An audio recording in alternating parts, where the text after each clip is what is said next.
Vincent Valentine is not a character who enters a room. He appears in it. In Final Fantasy VII, that distinction matters more than it should. Vincent is not introduced like other party members. He's discovered. He's locked away, optional, missable, almost as if the story itself is uncertain about whether he should be included at all. And that uncertainty becomes the core of his identity. At first, Vincent is easy to categorize. He's a quiet man, a brooding character for all the edgelord fanboys, a former member of the Turks, a figure tied to experimentation, loss, and guilt. Someone whose past has been overwritten by something more violent and more permanent. But Vincent resists being fully categorized, not because he's complex, but because he actively withdraws from interpretation. He's not just mysterious, he is sealed. We don't find Vincent resting or hiding. He's asleep, in a coffin, preserved in a condition that resembles both punishment and self-imposed exile. When he is awakened, he does not fully re-enter the world, so much as allow himself to be accessed. Even his role in the narrative reflects this distance. He does not drive events forward.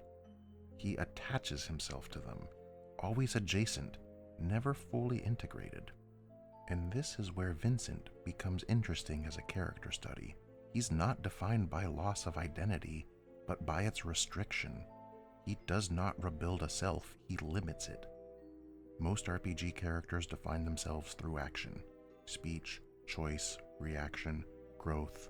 Vincent does the opposite. He reduces expression until what remains is almost entirely absence. But that absence is not emptiness, it's containment. Vincent's history is not just traumatic, it's structurally overwhelming. His connections to experiments involving Lucretia Crescent is not something he processes through reflection or dialogue.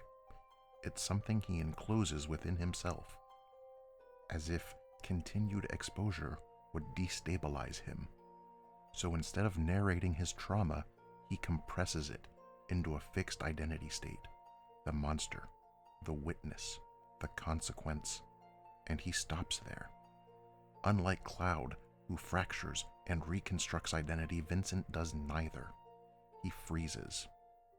But this freeze is not passive, it's his strategy. Because Vincent's existence is built around a single assumption. Some truths are too unstable to remain active in the self. He does not forget what happened, he contains it, and containment becomes his personality. At this point, Vincent's structure begins to stand in contrast to another kind of Final Fantasy identity. In a previous analysis, we looked at Vivi from Final Fantasy IX. He represented the opposite impulse.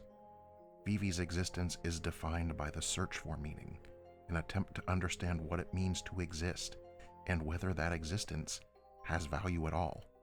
His uncertainty becomes movement. His confusion becomes inquiry. Vincent moves in the opposite direction. Where Vivi asks what existence means, Vincent behaves as if meaning itself is dangerous when left exposed. Because Vincent does not emerge from uncertainty. He emerges from overwhelming certainty, an experience of identity so destabilizing that continued engagement becomes unsustainable. So instead of seeking meaning, Vincent reduces exposure to it. Instead of moving toward understanding, he moves towards limitation. Where Vivi reaches outward, Vincent contracts inward. And that contrast reveals two opposing responses to existential weight. One attempts to process it, the other attempts to contain it. But this containment is not static. It has pressure, and pressure eventually expresses itself. Vincent's limit breaks are where we see this pressure become visible. They're often treated as simple combat transformations, but structurally they function as a breakdown sequence of identity itself.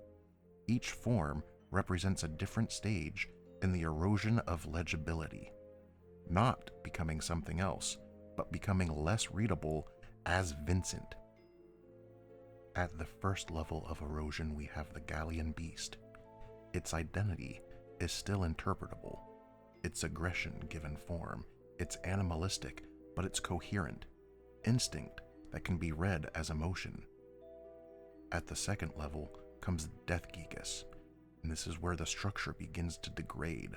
The form becomes excessive, unstable, difficult to anchor in any clear emotional logic. It's violent without stable meaning.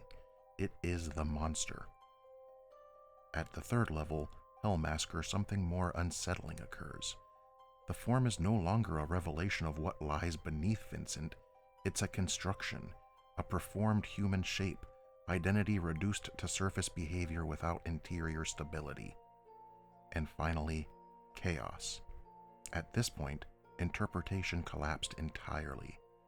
Chaos is not a character form in the traditional sense. It's the absence of stable symbolic boundaries. No consistent identity, no readable emotion, no reliable relationship between form and meaning. It is not transformation, it's a failure of categorization. Across these stages, Vincent is not becoming stronger, he's becoming less legible within any system that depends on human meaning. Beast is readable instinct. Monster is degraded structure. Mask is performed humanity. Chaos is collapse of interpretation. Seen this way, the limit break system is not escalation, it's erosion. Erosion of coherence, erosion of identity stability, erosion of the conditions that allow Vincent to remain a continuous self. And that reframes the mechanic entirely, because if these transformations were simply power expressions, they would represent Vincent becoming something beyond human. But instead, they represent moments where human framework fails to contain what he already is. Samuel Johnson once wrote, "He who makes a beast of himself gets rid of the pain of being a man." The idea is not empowerment, but escape through transformation, a rejection of human continuity by abandoning the structure that produces it. But Vincent complicates that idea, because in his case, becoming a beast does not eliminate the pain, it only relocates it to another form. Each transformation is an attempt to exit the burden of human identity, but none of them resolve the condition that produces it. The pain doesn't disappear, it just changes shape. And that is the central contradiction of Vincent Valentine. Every system he uses to escape himself still depends on the self he is trying to escape from. Every interaction with the party reflects this logic. He does not integrate into the group. He exists beside it, contributing when necessary, withdrawing when possible, never fully participating in its emotional structure. Not because he lacks emotion, but because emotion is treated as instability, something that expands identity beyond control. And Vincent's entire existence is built on control. Control over memory, control over consequence, control over what is allowed to surface. Which makes him not a mystery, but a structure, a system designed to prevent internal collapse, even while collapse remains inevitable. He does not heal, he compartmentalizes.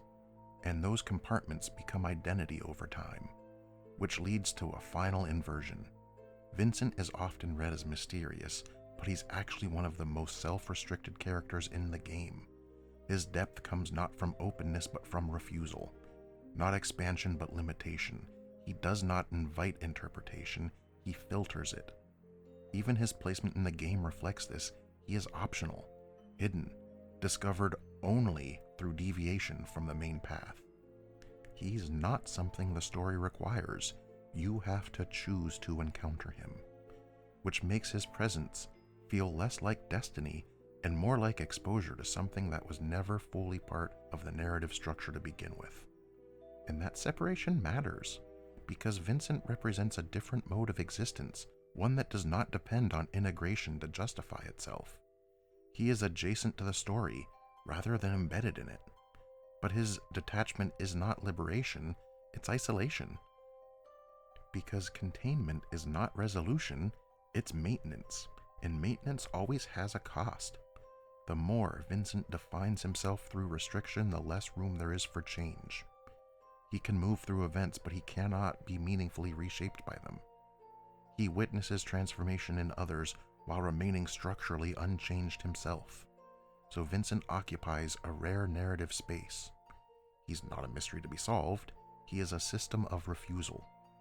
A character defined not by what he becomes, by what he prevents from returning. And when that system fails, even briefly, it does not produce clarity, it produces the beast.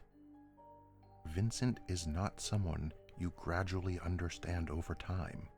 He does not want your understanding, he wants only to be free of his burden. Everything about him is built around that aim: reduction, control, escape. But no matter how many times he makes a beast of himself, it does not remove the pain. It only proves that the pain is still there. And Vincent Valentine remains exactly where he started. Not free, not resolved, not transformed, but contained. Thank you as always for watching this. I will openly admit that I was one of those edgelords that loved Vincent when this game first came out, and he has still remained one of my favorite characters in the series, despite his lack of presence, despite Dirge of Cerberus, despite the remakes. Pure, unadulterated Vincent from Final Fantasy VII is my boo. As always, thank you for stopping by. I might not know you, but I love you. Have a good day.